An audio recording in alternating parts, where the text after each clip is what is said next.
A Bíblia é vendida para você como um livro virtuoso, que pode ser usado como guia de ética, moral e bons costumes.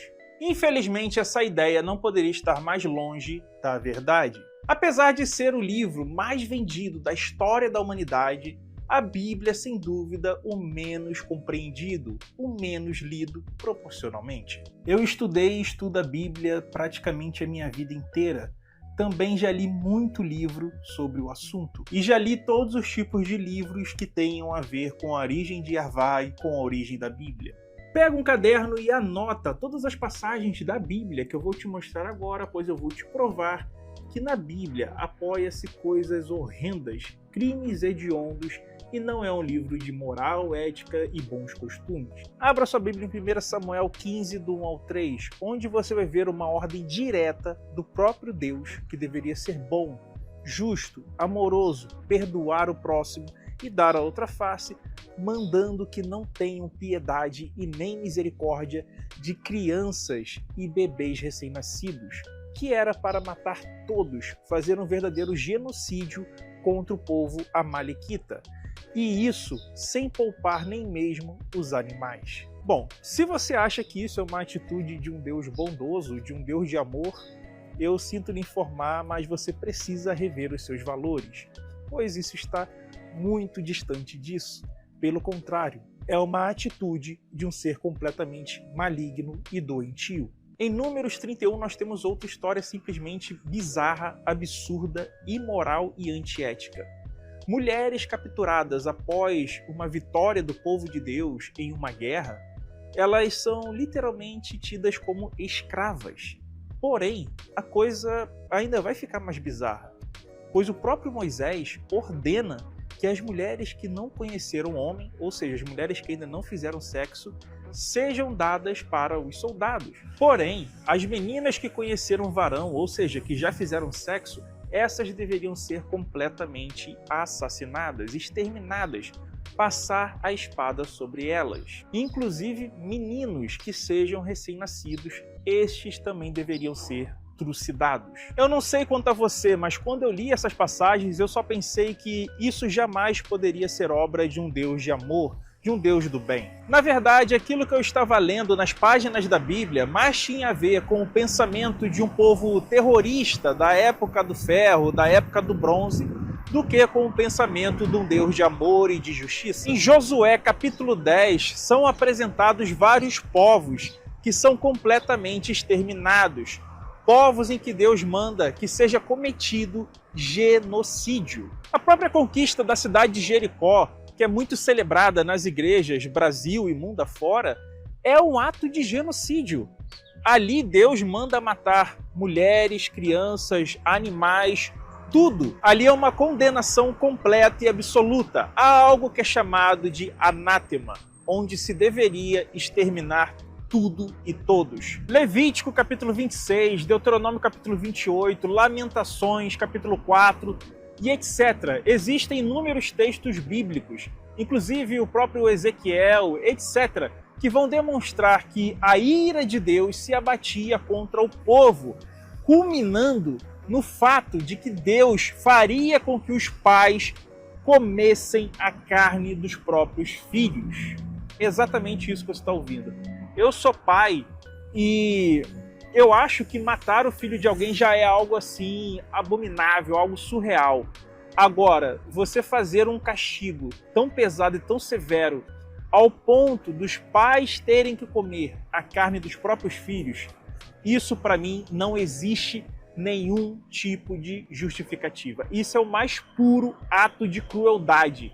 Estamos falando de um Deus que deveria ser todo amor, todo bem, fazendo com que pais, mães, cozinhem os próprios filhos e os comam. E isso está na sua Bíblia, que muitos querem usar como guia de moral, ética e bons costumes. Aí não tá. Em Oséias 13,16, Deus diz que as mulheres grávidas devem ser fendidas ao meio. Muitos crentes aqui nesse ponto dizem que as crianças a qual Deus está exterminando, inclusive as mulheres grávidas com as crianças em seu ventre, essas crianças já vão ter a salvação automaticamente. E eles dizem que são contra o aborto, mas desde que esse aborto não seja de Deus? E aí entra outra questão.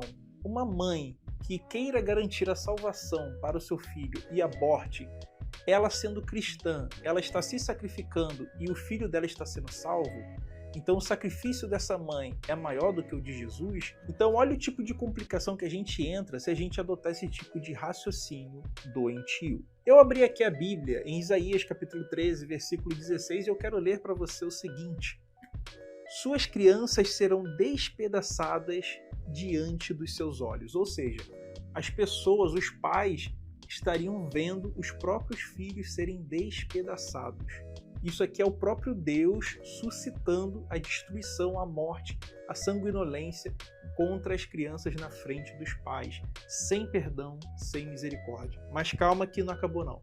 Suas casas serão saqueadas e suas mulheres serão violadas. Ou seja, aqui está falando de captura de mulheres que serão estupradas na frente dos homens, na frente dos soldados, na frente dos cidadãos. Então, crianças despedaçadas e mulheres estupradas, é isso que a Bíblia ensina. Ai, Antônio, mas existe Jesus, né? O Novo Testamento. Vai lá ler, garoto. Lê lá o Novo Testamento. Vê se você encontra esse tipo de coisa lá. Infelizmente, nós também temos esse tipo de passagem absurda no Novo Testamento também. Abra aí Lucas capítulo 21, a partir do versículo 22, que você vai ver o seguinte, ó.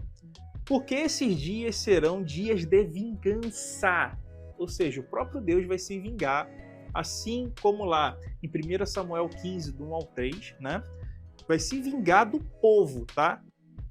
Quando se cumprirá tudo que está escrito. Ah, que dolorosos serão esses dias para as grávidas e para as que estiverem amamentando.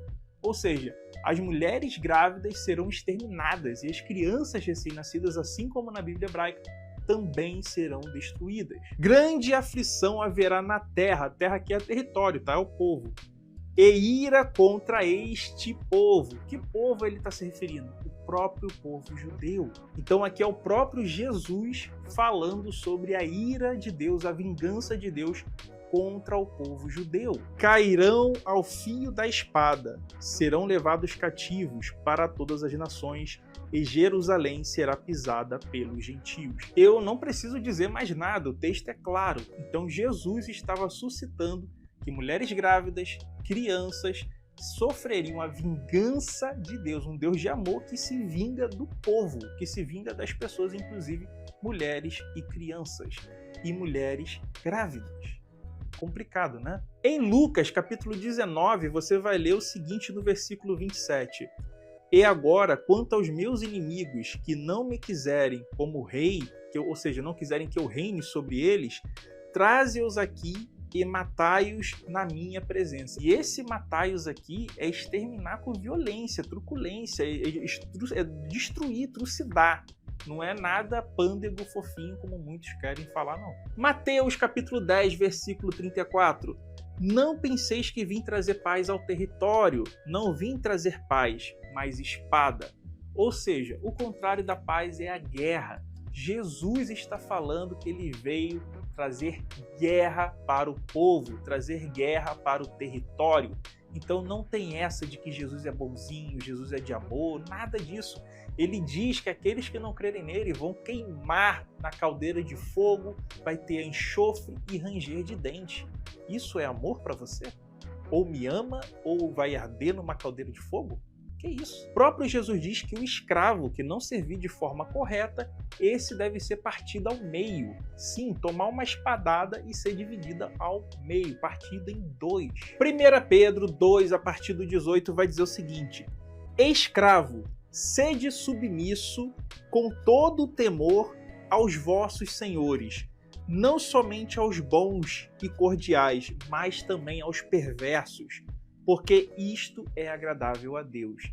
Então, claramente, uma passagem no Novo Testamento apoiando e endossando a escravidão. Efésios 6, a partir do 5, vai dizer o seguinte: vós, escravos, obedecei aos vossos senhores segundo a carne, com temor e tremor, na sinceridade do vosso coração, como a Cristo, não servindo à vista como para agradar aos homens, mas como servos de Cristo, fazendo de coração a vontade de Deus, servindo de boa vontade como ao Senhor e não como aos homens, sabendo que cada um, se fizer alguma coisa boa, receberá isso outra vez do Senhor, seja escravo, seja livre.